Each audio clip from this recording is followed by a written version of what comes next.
So, kamusta po mga ka-Streetwise? Ako po si Takero Miyamoto at welcome po sa aking munting channel. So, mga kababayan, itong mga Duterte supporter talaga, itong mga DDS po talaga, sobrang bobo. Sobrang hina po ng comprehension. So, ngayon po kasi, no, itong mga Diskaya at mga kasama niya, nag-pleaded not guilty po doon sa kanilang kaso. So, ngayon, itong mga bobong mga DDS po talaga, ang tanga-tanga sa comment section. So sabi ng mga DDS no na ganyan talaga pag mga admin, not guilty ang mga guilty. Walang hustisya sa Pilipinas dahil dyan sa bangag admin na yan. Puta, ang bobobo mga kay-Streetwise. So nung may nabasa lang silang not guilty, para sa kanila, not guilty na po yun. Hindi man lang nag-research. Oh. So ito sinasabi ko sa inyo, no? So ito sample lang po ito ng report, no? So sa ABS-CBN to galing eh. Yan ha. So sabi dito, no, contractor Sara Diskaya and 8 others pleaded not guilty for the cases filed against them in relation to the 96.5 million ghost flood control projects in Davao Occidental. O yan ha. So ngayon, nung nabasa ng mga DDS to, sabi ko sa inyo, daming bobo talaga, no? Nagkaroon lang ng cellphone. 'Di ba? Nung ito mga bobong mga kababayan, no, ito mga bobong mga DDS, mga Streetwise. Mga tahimik lang po yan dati. Noon nalaman po nila na, ay, marami pala tayong bobo. Sige, mag-comment na tayo. Palakasan na ng loob.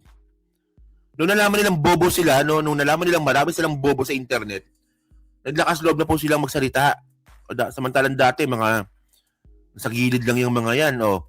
So ngayon, ang nakalagay dito, pleaded not guilty. So, procedural po ito, mga ka-Streetwise. O tapos, mga kababayan, nung nakita pa nila tong video sa ABS-CBN, na si Diskaya is palabas nga po ng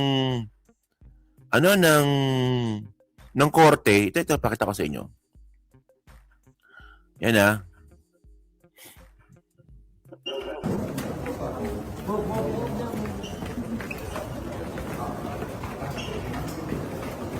Ayun, palabas na si Diskaya sa courtroom. Sabi nila mga bobong mga DDS do, oh yun na, not guilty, pinalaya na siya. Puta na yan. So ngayon, takang bobobo talaga, grabe. Grabe yung kabobo. So ngayon, explain ngayon natin yan, no?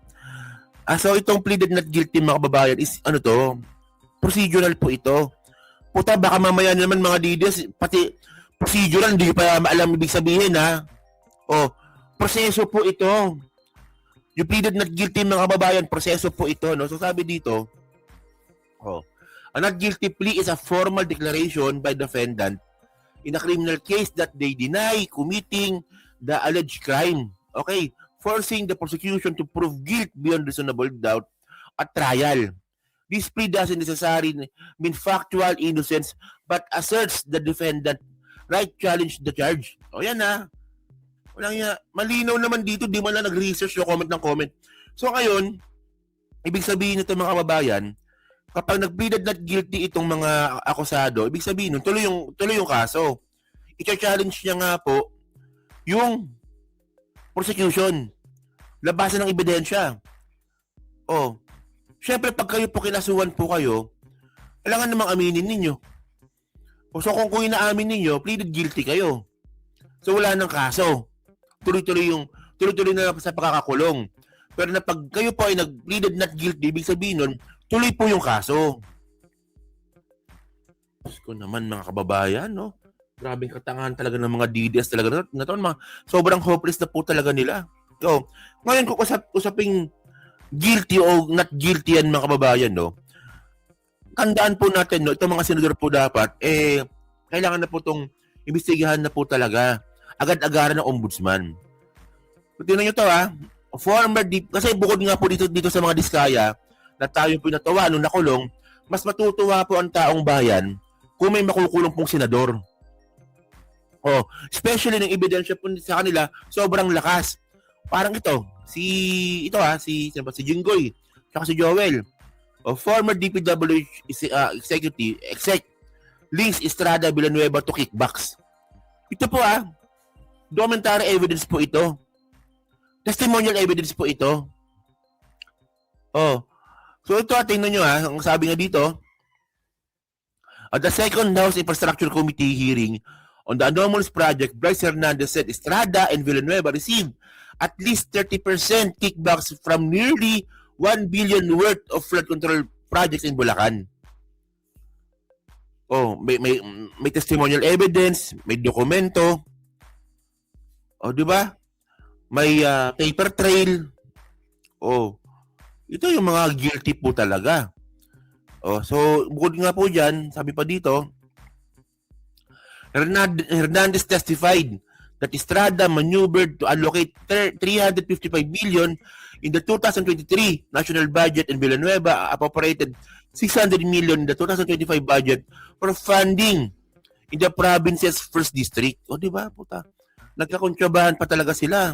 Si Joel tsaka si Jinggoy. For this, they allegedly got 30% cut as standard operating procedure. So, tangina na, may SOP na may SOP na po talaga sa pagkikickback ng orto-kungurakot nung hindi pa sila nabibisto.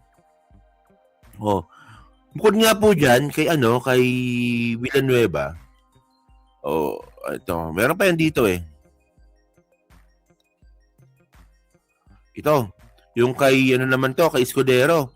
Maynard New and I are close friends and we are go years back. He's also a close friend and campaign contributor of Senator Chis Escudero. Maynard New asked me to submit a list of projects. I personally submitted the list of projects to Maynard New. And some of the items therein pertaining to Villanueva and Marinduque projects, di ba? So, ang point dito, he confirmed that 20% of 800 million, about 160 million, was delivered to Maynard New, which was allegedly meant for Escudero. Yun ebidensya din po ito. So ano bang gusto ko sabihin dito mga kababayan? Di ba? Ngayon po, na nakasuhan na nga po itong mga diskaya, natuwan-tuwa tayo dito, ang gusto po natin makita ngayon, magkaroon po talaga ng mga senador na nakakulong. Kasi nga po, ito nga pong kaso po nila, non-bailable case po ito. So, ganun din po yun. Ito, tandaan yung mga DDS, mga bobong mga DDS, kapag yung sila Villanueva at saka sila Escudero, at saka itong sila Jinggoy, makukulong or maaresto. Pag yan po sila humarap sa korte, magpipleaded not guilty din po yung mga yan. Kahit na malakas ang ebidensya laban sa kanya, magpipleaded not guilty pa rin po yung mga yan. Kasi nga po, itutuloy po yung kaso. Pag pleaded not guilty, or not guilty plea, yan, ganyan ang tawag dyan minsan. Ang inang itong mga DDS talagang sobrang tatanga talaga, Actually, mga kababayan, paalis ako ngayon, may lakad ako ngayong umaga. Pero nung nakita ko nga po itong report ng ABS-CBN at nagbasa po ako ng comment, sabi ko, grabe yung mga DDS talaga to. Sobrang tatanga. Alam nyo kasi mga kababayan, lumakas po talaga ang loob ng mga bobo na mag-comment. Nung nalaman po nila na marami silang mga bobo, grabe men, grabe mga katanga ng mga to. So ngayon, ang point ngayon natin dito mga kababayan, ngayon nga po na na-arresto na po yung mga diskaya. Sana, wag naman to sana matulad kay Napoles. Na sa kanya po, binagsak lahat ng sisi at ang ending, wala pong senador o congressman nang napakulong. Wag naman po sana ganoon na mangyari. Kasi hindi po talaga maganda sa optics. Di ba? Tinan ninyo. Si Napoles ngayon nakakulong.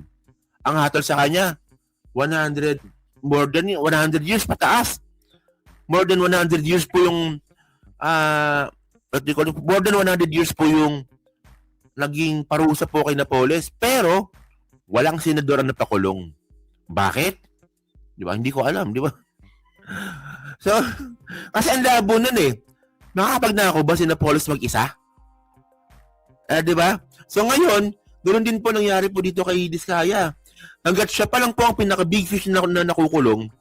So maniniwala ba kayo na makakapag-nakaw si Diskaya ng mag-isa? Nung walang kasabot ng mga senador? So sana nga po nung mambisigan po yung ombudsman. Alam naman po natin na yung ombudsman po ngayon nagtatrabaho naman po. Pero syempre po, nagtatanong na po ang taong bayan. Ikaw ang nangako dati Di ba, sekretary? Hindi pa sekretary. Ombudsman Rimulya? Di ba, Ombudsman Rimulya, ikaw nangako dati na bago mag-December 15, may makukulong? Well, kung ito po yung malilate ng konti, maintindihan po namin yan because of the procedure.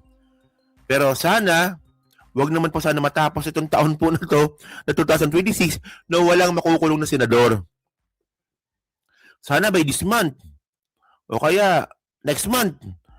Oh, importante may mapakulong. Di ba? So yun mga streetwise, no? So kayo po, ano masasabi nyo nga po dito sa not guilty plea ng mga Diskaya? Kayo ba, natawa din po ba kayo sa mga kabobohan ng mga DDS? O, di ba? At kayo rin po ba, naghihintay din po ba kayo or medyo nainip na rin po ba kayo? Dito nga po na makakita po tayo ng mga senador po na makukulong.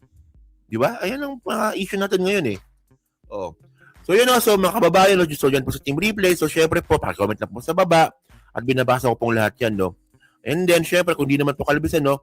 Pa-like, pa-subscribe, di naman kalabisan din ulit. Pa-share na rin po ng content natin ngayon, no? Okay? So, thank you mga ka-streetwise. Kita na lang ulit tayo sa susunod na content. So, thank you, salamat, and babush.